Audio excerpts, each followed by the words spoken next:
There we go. Coaches. Blow the whistle, ay. Blow the whistle, ay. Blow the whistle, they can't hold a flame against you, ay.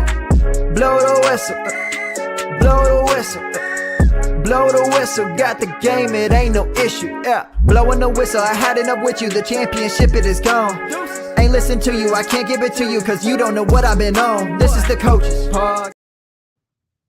What is going on, everybody? Welcome back into the Fantasy Coaches Podcast.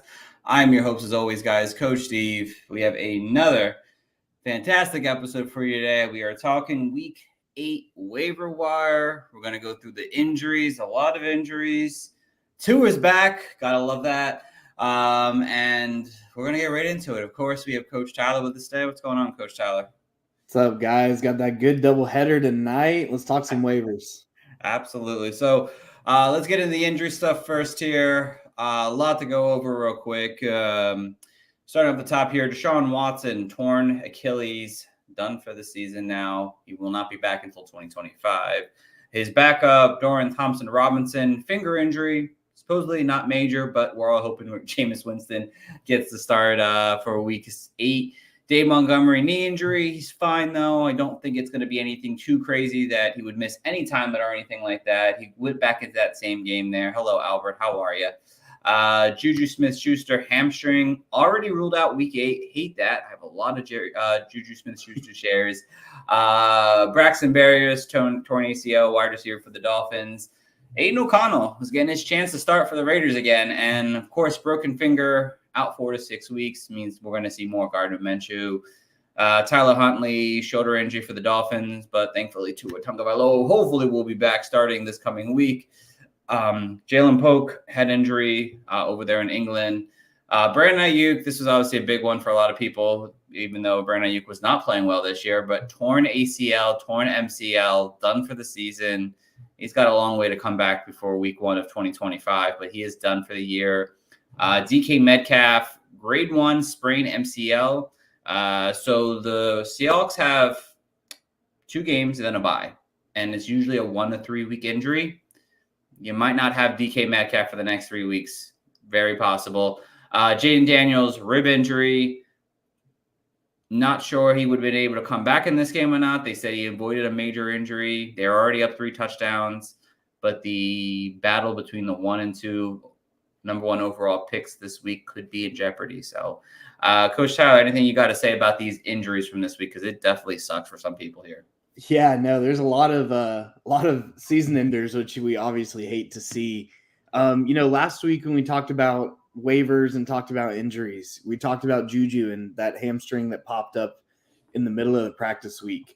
And I said that, we hate these soft tissue injuries because you never know what it's going to be. And, he was questionable throughout the week. They said he was good to go on Sunday. And then I think he played 1 drive and was immediately out, 1 or 2 drives. And then, we didn't even make it past Monday morning without them ruling him out for this next Sunday. So like you, I grabbed a couple Juju shares, especially coming off of waivers with the bye week. But you just hate to see it. And it's going to be one of those things that I think is going to be nagging for him and might be something that continues to follow him throughout the near future, not just, an out for Week 8 and then he's back fully healthy. Absolutely. It's definitely a big burden to the Chiefs here, obviously, too, as well. Juju actually shined in that one game. I bought into it. I'm very upset about it. That's what it is. But, yeah, there's a couple of things that's going to go through. You're going to hope that for Cleveland that they go after Jameis. Jameis is the quarterback that gives them the best chance to win, obviously, here. You're looking at a guy who can open up this Cleveland Browns offense that was just terrible this past week here, or all season, to be honest here. So hopefully that brings some more fantasy value to Cleveland. Obviously, DK Metcalf being out, potentially, you're looking at Tyler Lockett, JSN, seeing bumps in value, maybe Noah Fant, definitely great for them. Brandon Ayuk, Deebo Samuel's had to deal with an illness. But maybe a guy we'll talk about in a few, Ricky Pearsall, is someone that could see a big bump in production now that Brandon Ayuk is out for the season here. Trying to think of anything else. Like I said, Tua Tagovailoa could be back this week. Love that for the Dolphins. TJ Hawkinson's already practicing. Cooper Kupp is practicing, so we could be getting some injury players back in our lineup for Thursday. Very possible.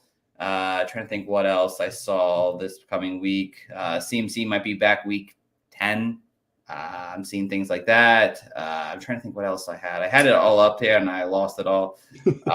But yeah, there's some cool injuries that we're going to be people recovering from injuries, not cool injuries. People recovering from injuries we're getting back, and then we're obviously dealing with a lot of these injuries that we have to deal with, unfortunately. So yeah, definitely sucks if you have any of these players. So, but hit us up and ask us some questions about what you should do with those players or whatever. So, all right. So let's get into waiver wire talk here. Oh no, forgot. I did a keeper cut section today just for you, Coach Tyler. All right, we have some keeper cut players here, some players that haven't really been overly performing, but you might need to make some moves for your team or not. So first one on the bat here is Braylon Allen. Really has kind of disappeared in this Jets offense since the coaching change here over the last 2 weeks here. Last week, I think he played 9 snaps on Sunday Night Football here. But do you keep or cut him now if you need a player like badly now? Is he a player that you can drop if you need to pick up someone, Coach Tyler? He's someone that I'm okay dropping. One thing about this Jets team is we thought that they were going to be ahead with the return of Aaron Rodgers. We thought that they were going to be running the ball a ton. And Braylon Allen, he did have his big breakout week in week 2 against Tennessee. But since then, it's really just gone downhill. Not even specifically after the coaching change, but just from that week, he went from RB6 to RB30 to 47 to 48 to 64 to 56. He's just not a guy that's going to produce. And as we've seen the Jets, especially as they're continually losing guys on their defense, the offense is going to be playing catch up a lot. And that favors Breece Hall even more than the fact of him being Breece Hall does, because of how much usage he gets in the receiving game. So Braylon Allen is someone that if I have Breece Hall, then I'm going to hold on to him just for the sake of the handcuff, because he has the ability to be something if Breece Hall goes down. But if I'm not holding him as a handcuff, I'm really okay dropping him. Okay, yeah, that's fair. I'm kind of on the same boat there. If you need to pick up someone, say you're missing, this is no bye weeks this week, which is weird. Week 8 has no bye weeks, but say you're dealing with wide receiver injuries that we've seen this past week here. You're just looking for players to start in your lineup, and Braylon Allen's not it right now, unfortunately. And if you're not a team that is comfortably sitting at 6-1 or 5-2, whatever it is, Braylon Allen should be a considerable drop candidate right now because he's not performing to that level of standard for you.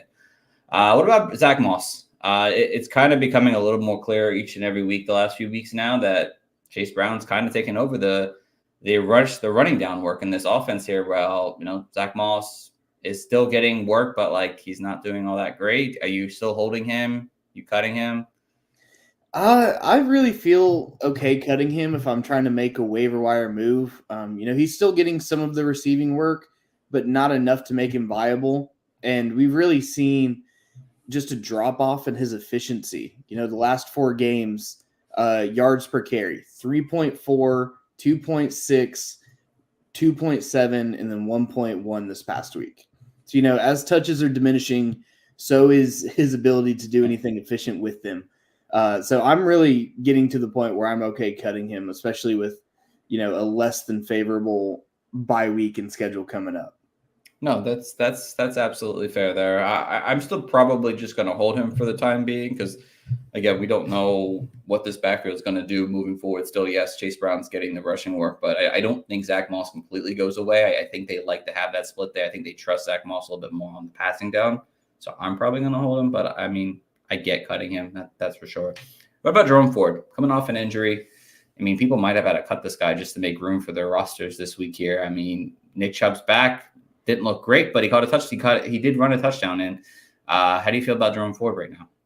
Honestly, Jerome Ford, I feel like I'm just saying drop all these guys. But I feel like Jerome Ford, he is coming off the injury, like you said. And Nick Chubb is back. Obviously, Nick Chubb is playing in his first football game since, absolutely destroying his knee in a traumatic injury. It's going to take a couple weeks for him to get back, but that's going to eat into Jerome Ford. And especially with the loss of Watson, I feel like they're going to let Winston air it out because that's what Jameis Winston does best. And we haven't seen a game from Jerome Ford where he's had over 12 attempts this season anyways.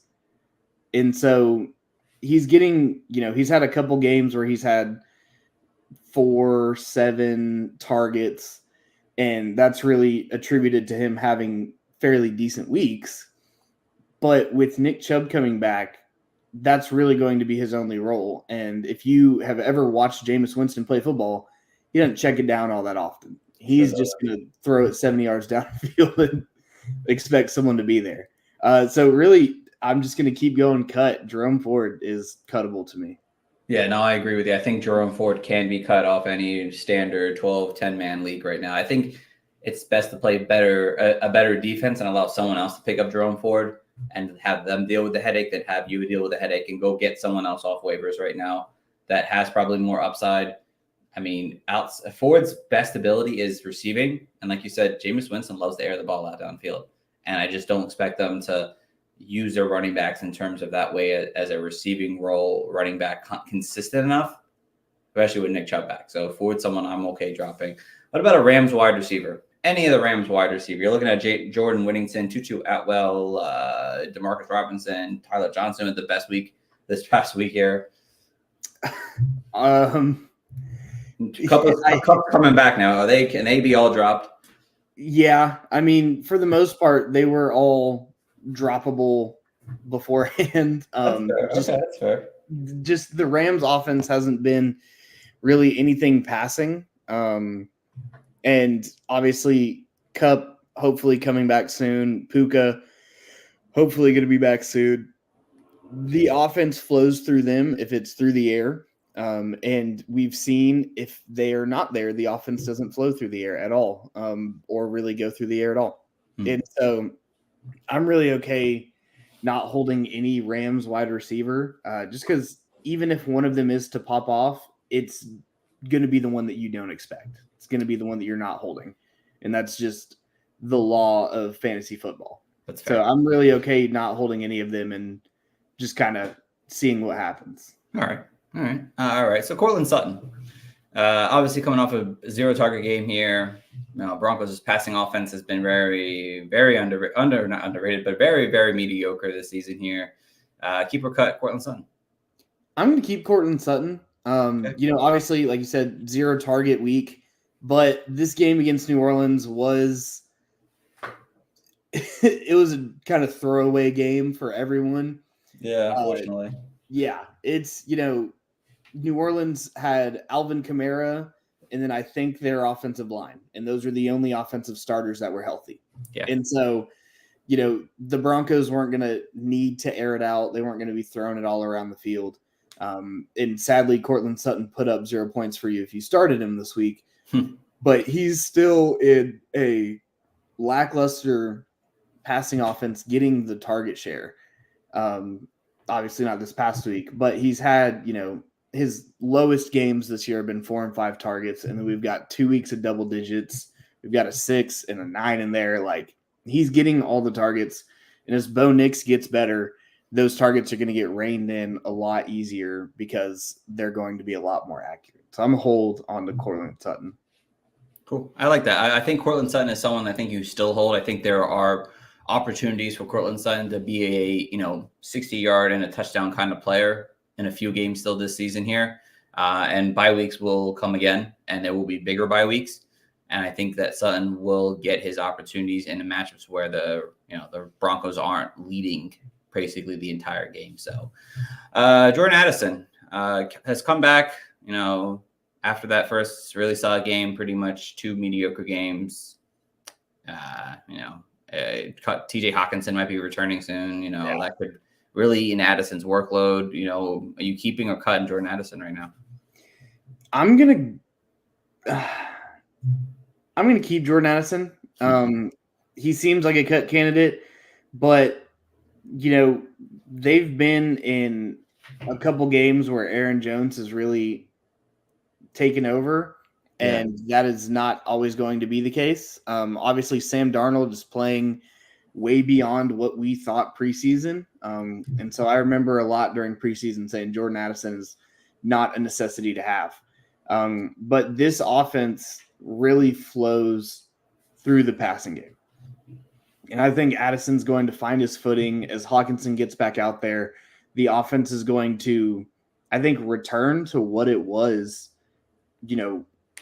possibly to the extent of with Kirk Cousins. And I think whenever we get Addison really fully healthy and going out there 100% of snaps, and we get TJ Hawkinson healthy, the Vikings are going to look like the team of old where they throw the ball, because Aaron Jones has looked good a lot this season, but I don't think he's going to be able to keep up. No way. Not at all. No way. Yeah, I'm going to keep Addison too. Yeah, I'm going to hold on to Addison for now, and I think there will be situations where Addison will have better weeks. It hasn't been that way, obviously, a lot this season, but I think that offense won't always run through the run game, so Addison's someone you still hold on to, but he's definitely getting close to being cuttable if you need an asset somewhere else right now in fantasy. So, all right, let's get the waiver wire talk here. Obviously, we're going to start with the quarterback position first, and obviously how we do it, we're talking about players that are under 40% ownership here. But again, if there's some guys that are in that higher tier, like guys like Tua, Aaron Rodgers, Justin Herbert, if he plays well enough tonight, like those guys should be picked up probably first. I'd want one of those guys more than likely if you're looking at quarterbacks right now on waivers, but they're above the 40% mark. But quarterbacks that are under that 40% mark, you're looking at guys like Drake May, who had another impressive game, even though it was against an easy opponent. Russell Wilson, who, again, looked sharp, looked well enough that he deserves to be on this list right now. Jameis Winston, obviously, that could be a really big upside quarterback to have that's coming off waivers. And Bo Nix, who, again, hasn't been always great, but he has a really high rushing floor and plays Carolina this coming week. So, those guys are available for you, and you need a quarterback, even though there's no bye weeks. They could be potential options for you. Coach Tyler, anyone of that list you really like the best, or someone I'm not mentioning? Yeah, I'd really like Drake May up at the top there. We said that he had potential to have a really good week against Jacksonville, and barring Monday night scores, he is quarterback 4 on the week, and 4-point passing touchdown scoring. 243 and 3 last week, 276 and 2 this past week. He's got some tougher matchups coming, but Drake May has gone out and in his first 2 starts put up 2 quarterback 1 weeks. And one of those was against the Texans defense, who, I'm not saying they're all-time generational in the secondary, but they're not a slouch of a defense. And then obviously going up, you want to talk about facing adversity, going to London in your second NFL start and playing basically a home team in the Jacksonville Jaguars there. And so I think that even through the tough matchups, he's going to be able to shine a little bit. He does have some sneaky athleticism, 38 rushing yards in his first week, only 18 this past week, but he didn't really need to be running all over the field. But I really like May. I like the potential that he has, and he's leaning on, Pop Douglas and Hunter Henry a lot. But I think they're going to craft up some things offensively to open up everything for him even more than it is. Yeah, no, that's absolutely fair there. And if those who are disappointed like I am with Pop Douglas this past week, he did apparently suffer a illness up through game time where he only played like 33% of the snaps. He's more like a 70% snap guy. So if you need to go back to him this coming week, don't hesitate, because he will be better and will get the target share that you want. It's just that he was sick this game, and it obviously didn't work out for him. So right, over to the running backs here. Obviously the higher percent. Oh, well, hold on, my bad. The dynasty quarterbacks for you, those in playing in dynasty, maybe Superflex League, Doran Thompson-Robinson, Drew Lock, Marcus Mariota might all be out there. Might be worth picking up this week in Superflex leagues if you're desperate like I am in a few leagues for quarterbacks. So just they might be out there in some of your dynasty leagues. Over the running backs here, some higher guys that, should be rostered. Tyler Algier is becoming a solid part of this Falcons offense. Jaylen Warren is starting to kind of catch up to speed, both over that 40% threshold. But both all should be picked up right now. So the top players under 40% that I have right now this week is Ray Davis. Looked pretty impressive in the limited touches he's been getting in this offense here. And I think he's starting to take a little bit more away from James Cook. So his value is kind of starting to raise up there for fantasy.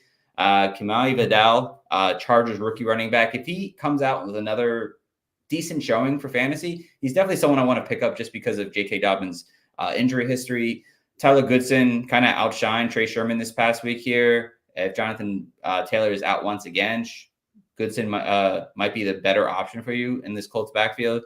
Again, Sean Tucker, same thing with Vidal. If he comes out and is seeing a big workload in this offense, I kind of want him on my list here right now. So he's someone there. And at this point, I don't really there's no one out there that's like, I got to have on my team, but get some of your high-end handcuffs, get other people's high-end cuffs, and kind of hold them right now. Because right now it's handcuff central. So it's the time to go get those kind of handcuff players, because you're not going to just find a starting running back out of nowhere this week, at least. So Coach Tyler, anyone that you like on my list, or is there someone maybe not in the top 5 that I have currently right now that you really want picked up this week? Yeah, I really agree on the Ray Davis. We saw him. He wasn't the named starter for week 6 whenever James Cook was out, but he should have been, because he had 23 opportunities in that game and ran that backfield. And even this past week, on limited touches, we see 6 opportunities. He put up 11.7 PPR points, which as of right now is RB 17 on the week. That's probably going to drop to about 20 after tonight. But RB2 finish from a guy getting 6 touches, I love that. 8.2 a carry on 5 carries, and then 1 6-yard reception, ends up in the end zone. Like, that's just efficiency central right there. And if he is taking snaps away from James Cook, whether that's because James Cook isn't overly healthy or because he's just not being used in the way that they need to use Ray Davis, then I love having a guy, that under 40% means he's kind of cheap. And a lot of people are still bought into James Cook. So if you can get Ray Davis, go grab him. Yeah, absolutely. Some other options. I know you mentioned Braylon Allen as like a drop candidate, and he obviously rightfully so is in the right situation. But again, Braylon Allen's a potential add. Trey Benson, Roshan Johnson, Justice Hill, Jalen McLaughlin this week here, Audric Estime, Emmanuel Wilson, Blake Corum, Jalen Wright, Kendrick Miller. These are all top handcuffs that if you're looking for handcuffs at this point of the season, those are the guys to pick up right now and hold on to your team, because some of them have some standalone value, but some of them have high upside, and God forbid their starter in front of them gets hurt. So, and for those dynasty owners, Kyle Juszczyk, JaMychal Hasty, Craig Reynolds. Again, there's not a lot of options in that dynasty league right now, in dynasty leagues in terms of running backs right now. The only reason I put Craig Reynolds is because if God forbid something does happen to Dave Montgomery's knee thing, maybe he gets hurt in another week following up, Craig Reynolds can kind of slide in as that 2 behind Gibbs and get some value there. So might be a better time to stash him on your dynasty rosters now, just in case. All right, over to wide receivers here. Some higher end guys, if you really want to go out there and get them right now, should be Juwan Jennings. And he was hurt last week, but if he gets back and healthy this week and ready to go, he's going to be a big part of this 49ers offense. Jerry Jeudy, not a great week for him, but again, he's still someone that could see a high target share in this Browns offense. So the top guys under 40% this week that I like, Ricky Pearsall, obviously former first-round pick for the 49ers, going to slide likely into that Brandon Ayuk role. Cedric Tillman had 12 targets this past week here, kind of sliding into the Amari Cooper role. And both those guys have high upside in terms of potentially seeing a high target share. Romeo Doubs has really been coming on the last few weeks after throwing a temper tantrum in week 5. Jalen Tolbert coming off a bye. You hope that Dallas kind of makes this offense a little bit better there in Dallas. And then Troy Franklin's kind of been coming up the last few weeks. Definitely some interest in that. Again, it's really hard to want to trust the Bronco, but I kind of threw him on this list because I like what he was doing this last couple of weeks now. Coach Tyler, how about you? Who's your top guy that you like this week to pick up? Yeah, you just keep hitting it nail on the head with that at Ricky Pearsall, those number ones that you're putting up there. But yeah, Slicky Ricky, we finally get him back. He's finally healthy, recovered from everything. And we see 5 targets in this game. But like we said, Brandon Ayuk is out for the season. Debo's been dealing with injuries. They got to throw the ball to someone. And as much as everyone wants it to be George Kittle, he can't take 25 targets a game. So someone's going to have to slide in. Obviously, at some point, hopefully Debo's going to be healthy. But Ricky he's going to have to be a guy in that offense for the 49ers to succeed. They're still waiting on McCaffrey to come back. You lose your number 1B. We'll call him really a 2 this year, but your 1B that you just gave all this money because he was throwing a temper tantrum this offseason. And, someone's going to have to step up. And it's almost like perfect timing for Ricky Pearsall to get healthy and start playing, right? We see his 5 targets this game. He runs those shallow routes. He's going to be able to get open a lot. And Brock Purdy likes to take those quick, shallow, effective, easy completions.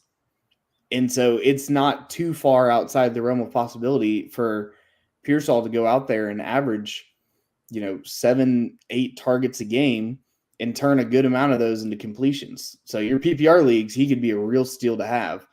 But Ricky, and then like you said, Troy Franklin, obviously we want to play into the mental of a rookie quarterback, right? Bo Nix is going out there, and the Broncos just happened to draft his number 1 target from Oregon that he had thrown to for the past 2 years, I want to say. And now we're starting to see an uptick in his target volume. We're starting to see him kind of get leaned on just a little bit more as the Broncos are going out there. And so, we think about it. If you've thrown to a guy for the past 2 years, you know exactly how he runs, and you're trying to still get comfortable and grow in the NFL, you're going to want to throw to the same guy that you know exactly what he's going to do. You know his mannerisms, you know his speeds, you know exactly where he wants the ball, how he's going to handle it. And Troy Franklin is that guy for Bo Nix. And so I really put my 1 and 2 as Ricky and then Troy Franklin. I like it. I like that. Some other options consider Alan Lazard. Probably got dropped a lot with Devontae Adams signing or being traded over, but he still had 4 targets and 50 yards. Like, he's going to be still part of this offense here. I wouldn't completely shy away from Lazard. Rashard Bateman, we'll see how he does tonight, but he's been doing a little bit better as of late. Tutu Atwell has been the most consistent Rams the last 3 weeks. He had another decent outing. Keon Coleman had himself a solid game there. Dontavian Wicks came back again from almost being out for multiple weeks to leading this team in touchdowns this past week here. Xavier Legette, another option for you as well. And then there's dynasty owners. Kayshon Boutte had another high snap game again. Could be continued to pick up and see if his target share kind of increases. Cedric Wilson Jr., again, it was mostly garbage time, but we don't know what's going on with Chris Olave, still in concussion protocol. Rashad Shaheed's out for the season. Wilson might see it. I'll take an opportunity for him. MVS just signed with the Saints, so that's something there too. And Sky Moore, if he kind of can try to win this slot role, if Juju Smith-Schuster is going to be out for a while, maybe he can actually do something. He didn't do it last week, but in dynasty leagues, again, you're looking for diamonds in the rough, and that's really what's all that's out there at this point. Actually, it's mostly just garbage, but again, maybe you can find something out of one of these guys here. And last but not least, tight ends. And I feel like I'm staring at the same goddamn list that I've been staring at the last 3 weeks here. But in terms of high percentage, Zach Ertz, again, 4 for 40 at a touchdown with Marcus Mariota, keeping him high there. But for those tight ends under 40% still, Hunter Henry's been balling out the last 2 weeks with Drake May, someone I want to pick up. Jonas Smith, again, has been seeing more involvement in this offense. I don't know if that goes away with Tua being back, but you can't deny a 7 for 96-yard game that he just put up there and had 60 yards just 2 weeks ago. Noah Fant might see an uptake in opportunity with DK Metcalf potentially sidelined for a week or two. Cade Otton's been solid. Kobe Parkinson's been solid. But Coach Tyler, where's your head at with the top tight end this week? Yeah, like I said, you just keep hitting the number ones on the head, man. Like we talked about Drake May, Hunter Henry has been one of those guys he's really leaned on. And Hunter Henry, for fantasy is benefiting a ton because of that. 14.6 points last week, good for tight end 7 in full PPR leagues, and then 21.2, good for, as of right now, tight end 4 on this week, off 5 and 9 targets. A tight end is a rookie quarterback's best friend, and Hunter Henry has really been Drake May's best friend. And, like I said, Drake May doesn't have very easy matchups coming up, right? They play the Jets, and then they go to Tennessee, and then go to Chicago. These are defenses that can make the game difficult for Drake May. And Hunter Henry is going to be one of the guys to ease that pressure a ton. And, like we've talked about, tight ends are all over the spectrum this year. And so if I can see consistent tight end 1 production out of Hunter Henry in these first couple weeks of Drake May, and I know that historically a tight end is someone that is leaned on a ton by a rookie quarterback, especially one in an organization that has typically had tight ends that thrive, at least over the past 10 plus years, then I don't know why Hunter Henry wouldn't be the guy to pick up, the guy to go get, because he's going to get the target share easily, and he's a good enough tight end to turn that into good fantasy weeks for you. As I agree as well. Some other options, the Saints tight ends, Spencer Rattler might be starting again this week here. He's been using them plenty. Theo Johnson didn't have a good week, but again, he was seeing some more uptake in terms of production the last few weeks prior. Jontavian Sanders is actually seeing some decent production the last few weeks here now. Just something to keep your eye on there. He's kind of emerging a little bit there, but maybe not yet, but someone to consider as well. And unfortunately, I don't got nothing for you guys for Dynasty. Unfortunately, this Grand Calatera maybe, but he didn't really have a good week either. So we have a question in the chat here real quick before we get going for the night. Hey guys, is it a safe bet to start Caleb Williams rest of season over Pat Mahomes? Sadly, yes. I'm a big Pat Mahomes guy, Texas Tech grad. Love Patrick Mahomes, but just the lack of passing efficiency this year, obviously going into the year with minimal good passing options and then continually taking out those passing options, whether by defenses or by his own doing. Mahomes is still an uber talented quarterback, and it's going to translate in the real football games. But when it comes to fantasy football, it's really hard to see the pathway where he becomes a viable starter the rest of this year. Yeah, no, I agree with you. I mean, I would still say it's somewhat week to week, maybe month to month right now. But yeah, right now I want to start Caleb Williams without a doubt right now moving forward. I mean, maybe in a 1 QB league, you consider dropping Mahomes at this point. Honestly, it's a high consideration at this point because one game over 20 fantasy points this year. Like, I don't want to trust that. And he doesn't have any wide receivers. Like, he's not getting Rishi Rice back. He's not getting Hollywood Brown back. Juju, like we mentioned, that soft tissue injury is going to linger throughout the season. Travis Kelce's looking old out there now at this point. Xavier Worthy, I don't think is ready to take a big workload like that and actually produce. Like, Mahomes is doing Mahomes. Like, there's been years when Tom Brady where he just wasn't good for fantasy, but goddamn, he won football games, and that's what Mahomes doing right now, unfortunately. Not good for fantasy. You could probably say it's a safe bet. I'm still saying it's like month to month. I'm hoping that Mahomes kind of gets into high gear, but it's what it is. So another question in the chat. Any hope for Luke McCaffrey this season? I'm not sure. I really thought that he was going to be someone with the absence of Jahan Dotson. There's a chance he gets worked into more in the back half of the season just as they start toying with things. But what the Commanders have been doing has been working, and I don't think they're going to be quick to change that until they start facing some real adversity or they're really trying to make a push for the playoffs. So there's a possibility very back end of the season, maybe even your fantasy playoffs.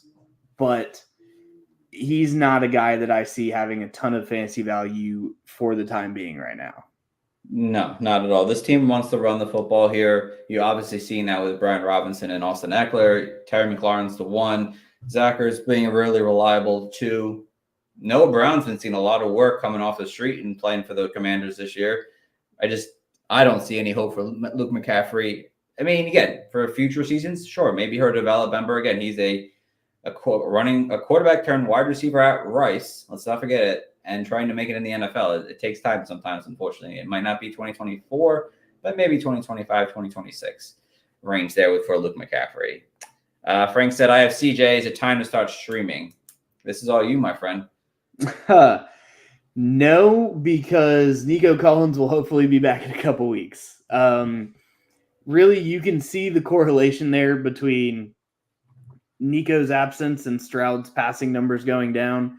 And that makes sense because up until this week, Nico Collins still led the NFL in receiving yards, even after being out for now 2 weeks. But I think Stroud's going to be fine. I will say the running game is a lot more than a lot of people thought it would be. Obviously, Joe Mixon is getting his, but they're leaning on the run more than a lot of, for sure, Texans fans thought and most fantasy players thought. But I think when Nico Collins comes back, the Texans are still going to be in a fight to go for seeding for the playoffs. I think, biased Texans fan here, still think they win that division easily. But there's a chance they're fighting for a 1 or a 2 seed.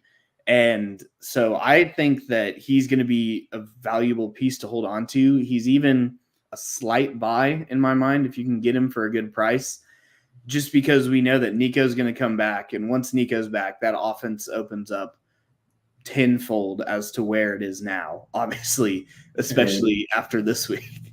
Yeah. I mean, it hasn't been consistently pretty for CJ Stroud this year, only 3 games over 20 fantasy points. But again, he gets Indy this week. He'll play the Jets, Detroit, Dallas. Like, those are games where he could end up throwing the ball a little bit better for us. And like Coach Tyler said, Nico will be back at some point there. And it would also really depend who's on waivers for you. If you have a juicy matchup that's out there on waivers, you could consider streaming. But I wouldn't, obviously, you don't consider dropping CJ Stroud right now. But you could have that conversation depending who's out there. But you want to start CJ Stroud this week. He's got a fantastic matchup against the Colts. Definitely someone I want to start this week in fantasy. He put up 20 points the last time they played him. So. And then, I've heard of another successful QB turned wide receiver, J11. But yeah, he was with the Patriots. But that's all we got for you guys tonight. Unless you have any other questions, we are gonna wrap things up tonight, guys. We hope this was helpful and beneficial to help you guys out with your waiver wires this week. Coach Tyler, is there anything you want to say before we get going? Yeah, go check out Dynasty Nerds. We talk about it every show because it's worth talking about every show. Coach Steve does a ton in season. We both do a ton in the off season, getting stuff ready for your drafts coming up. I'm really looking forward to the 2025 draft already. And, the possibility that Quinn Ewers sits until then, we'll see. But, go check out dynastynerds.com. Use code COACH when you go over there. Get access to that Dynasty GM. Look at the values of players. We've got trade calculators in there, recent trades from all the leagues that are sourced within our Dynasty GM. And also just look at how much better your Dynasty teams are than your league mates. But you also can get access to that Dynasty film room, which is where I spend a lot of my time looking at film. Our editors do a great job cutting up a lot of all 22 film for really every prospect that you're going to want to watch. So go check out Dynasty Nerds. Go use code COACH. And thanks for listening. Yeah, absolutely, guys. And again, we appreciate you tuning into the Fantasy Coaches podcast. As always, we strive to help you guys win championships with each and every single week here. So like I said, we'll be back on Thursday, or at least I'll be back on Thursday. We'll be talking starts and sits for week 8 here. Hopefully give you guys enough information to help you win your week. And again, continue to come on every Monday and Thursday around 6 p.m. Eastern Standard Time. If you have questions, please check out our YouTube channel. Hit us up here, and we answer any question you post in here, no matter what it is. Hopefully it's football related though. But anytime. And again, if you're listening on Spotify, Apple Podcasts, wherever you listen to your podcast, we appreciate you guys too. Please leave us a 5-star review, leave us a comment. We really appreciate it. We don't get paid to do this, guys. We do this to help you guys and take the knowledge that we have to help you guys win championships. So we thank you guys all for listening. Tune in until next time, everyone. And you guys all have a great one. Back to back is not far-fetched. We got a couple of Clark Kents. I've been feeling super duper. How the heck they know the future? Come with me, don't be a loser. Grass is green like Cooper Scoopers. Clueless.